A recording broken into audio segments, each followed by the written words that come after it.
ایک طالب علم تھا، اسے مطالعے کا بڑا شوق ہوتا تھا، مگر وہ دن میں تو مطالعہ کرتا، جب رات آتی تو اندھیرا ہو جاتا، کتاب پڑھ نہیں سکتا تھا۔ اس کو بڑا افسوس رہتا، اگر کوئی لائٹ کا بندوبست ہو جاتا تو میں رات میں بھی کتاب کا مطالعہ کرتا۔ سوچ سوچ کے اس کے ذہن میں خیال آیا، ایک ہندو دکاندار ہے، بڑی دکان ہے اس کی، اگر وہ اپنے دروازے پر ایک چراغ رات کو جلا دیا کرے تو روشنی کا بندوبست ہو جائے گا اور میں کتاب پڑھ لیا کروں گا۔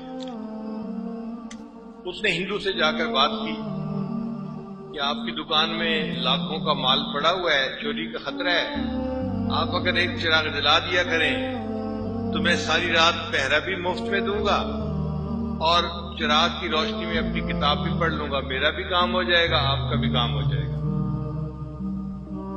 ہندو نے بات کو مان لیا۔ طالب علم بڑا خوش کہ روشنی کا بندوبست ہو گیا۔ اس زمانے میں بجلی نہیں ہوتی تھی تو رات کو اندھیرا ہو جاتا تھا۔ خیر، ایک سال وہ طالب علم عشاء کے بعد دکان کے دروازے پر جا کر بیٹھتا اور ساری رات مطالعہ کرتا۔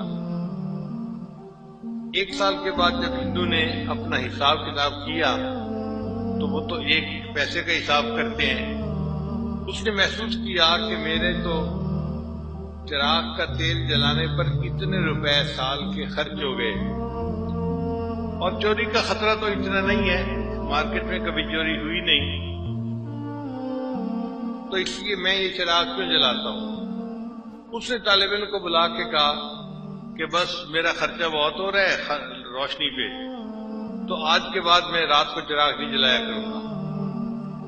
اب یہ طالب علم بہت پریشان ہوا اور غم سے رونا شروع کر دیا۔ بہت دیر روتا رہا، حتیٰ کہ روتے روتے طالب علم کی آنکھ لگ گئی۔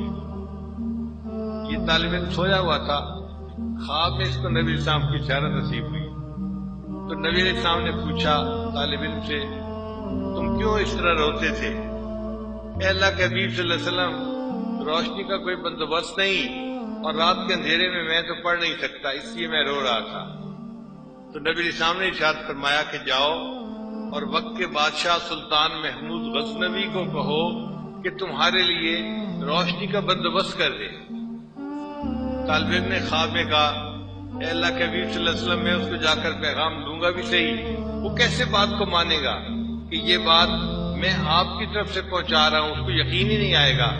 تو نبی اسلام نے فرمایا، اچھا محمود غزنوی کو جا کر کہنا کہ نبی اسلام نے ارشاد فرمایا ہے کہ تم ہر رات 5000 مرتبہ درود شریف پڑھا کرتے تھے اور تمہارا یہ تحفہ مجھے پہنچتا تھا، چند دن سے تمہارا یہ معمول قضا ہو رہا ہے، اگر یہ بات سچ ہے تو تم یہی سمجھو کہ یہ پیغام نبی اسلام نے مجھے پہنچایا ہے۔ وہ طالب علم سلطان محمود غزنوی کے پاس گیا اور اس کو جا کر اس نے کہا کہ آپ چراغ جلائیں۔ سلطان محمود غزنوی نے وہی بات کہی، بھئی میں کیوں جلاؤں، یہ آپ کو نبی اسلام نے حکم فرمایا ہے۔ سلطان محمود غزنوی نے کہا کہ مجھے کیسے یقین آئے کہ یہ نبی اسلام کی طرف سے پیغام ہے۔ تو طالب علم نے کہا کہ جناب، آپ ہر رات میں 5000 مرتبہ درود شریف پڑھتے تھے، نبی علیہ السلام نے فرمایا چند دن سے یہ تحفہ نہیں پہنچ رہا۔ تو سلطان محمود غزنوی کی آنکھوں میں آنسو آ گئے کہ یہ میرا عمل ایسا تھا جو میں نے کبھی اپنی بیوی کو نہیں بتایا، میرے سوا کوئی نہیں جانتا تھا، اگر نبی علیہ السلام نے یہ فرمایا ہے تو 100% سچ فرمایا ہے۔ لہذا سلطان محمود غزنوی نے روشنی کا انتظام کیا اور بچے نے اس رات اس روشنی میں پھر رات کو پڑھنا شروع کر دیا۔ تو ان طلباء کو نبی علیہ السلام کے دربار میں اتنی پذیرائی حاصل ہے۔